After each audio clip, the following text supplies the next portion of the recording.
Greetings, everyone. Pete Pardo here from Sea of Tranquility. Welcome to albums that are 20 years old in 2024. That's right. We're doing the split month here, starting today, June 1st.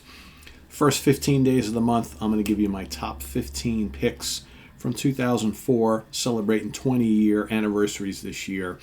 And then at the midpoint in the month, we're going to move over to albums that are 10 years old and go to 2014, and I'm going to give you my top 15 from there on in, right? So each and every day, a new pick.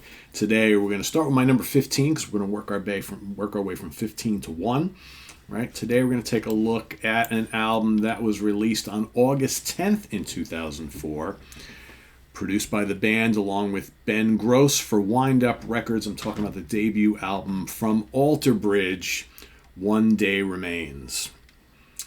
Now, of course, Alter Bridge, for those who are unfamiliar, is the band put together after the breakup of Creed, right? Creed were kind of like, I don't know, what do you call Creed? Alternative rock and metal band, right? Alternative rock, I don't know, whatever, post-grunge. Alter Bridge would kind of take a similar road, except up the metal and the metallicness quite a bit, in my opinion. Normally, I don't really go for stuff like this, but I find this band very, very enjoyable, very fascinating, and they've never released a bad album. In fact, their albums, most of them are fairly heavy. It still have all those hooks that we love from stuff like this, shredding guitars, big riffs, and it's a really, really talented, tight band, right? So we've got in the band, of course, Miles Kennedy on lead vocals, not yet playing guitar on this debut album. He would play co-guitar alongside Mark Tremonti from Creed on guitars and vocals, Brian Marshall on bass guitar, and Scott Phillips on drums and percussion. So starting with the second album, we would see Miles start to play guitar, rhythm guitar as well as occasional leads. But, Mark Tremonti is the big guitar hero in the band, right? So that's who's in the group. We've got, as far as the songs go, this album, just under an hour long, about 55 minutes, 11 tracks. This, I think, is much more indicative of the time where we're coming out, right? We're the early 2000s. So you hear some of the kind of like alternative and post-grunge influences in this record, but there's still all those qualities that they would build upon album after album from this, with the big stadium-ready riffing, right, the shredding guitars, the soaring lead vocals, and those, catchy vocal harmonies, and a mix of, heavy numbers and more commercial ballady fare. Like there's a whole bunch of those. So on here you got Find the Real, Open Day Remains, two great tracks to open up the album. Open Your Eyes is also really good. Then of course you got Burn It Down, and then Metalingus. Metalingus got a lot of attention because that of course has been the theme song for former WWE wrestler Edge, current AEW wrestler Adam Copeland. He has used that song. It's a killer song, by the way. It's a really heavy song. Great guitar playing on it. He's used that now as his entrance theme for many, many years. Then we got Broken Wings, In Loving Memory. The last half of the album is really, really good. You got Down to My Last, the killer Watch Your Words. Heavy, heavy song. Shed My Skin is another one. And there's some moody stuff on here, like The End Is Here, the last track.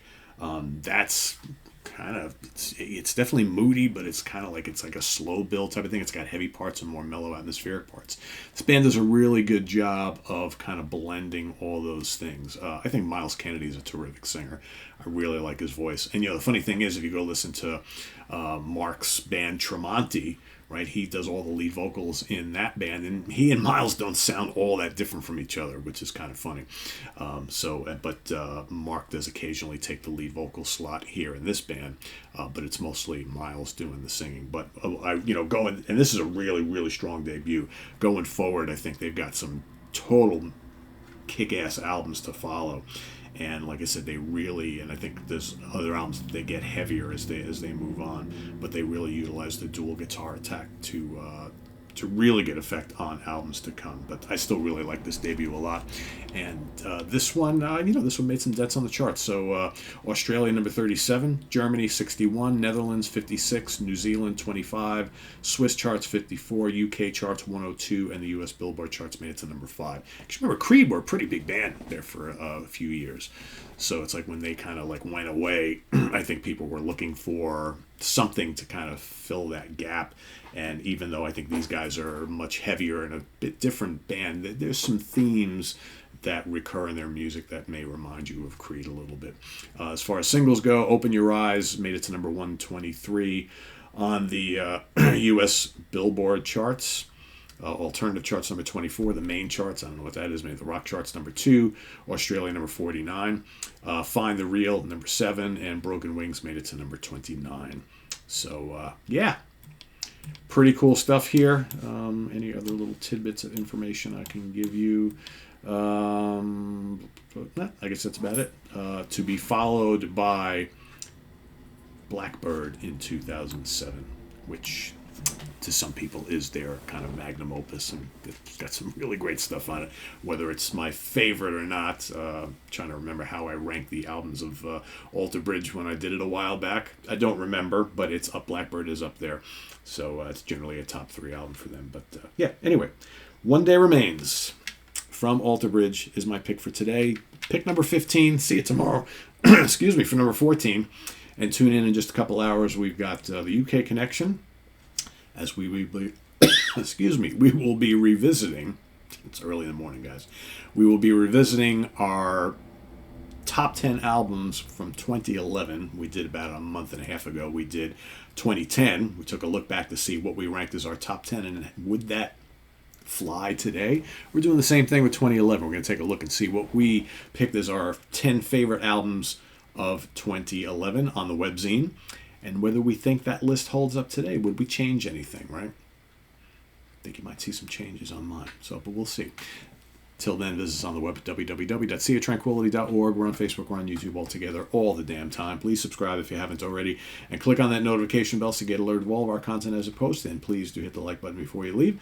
Also, down below, we got the links to our Ko-Fi page for channel donations, our merch page, and our Cameo page. Thank you in advance for all your support there, and we'll see you soon here with more stuff. Also, tune in today.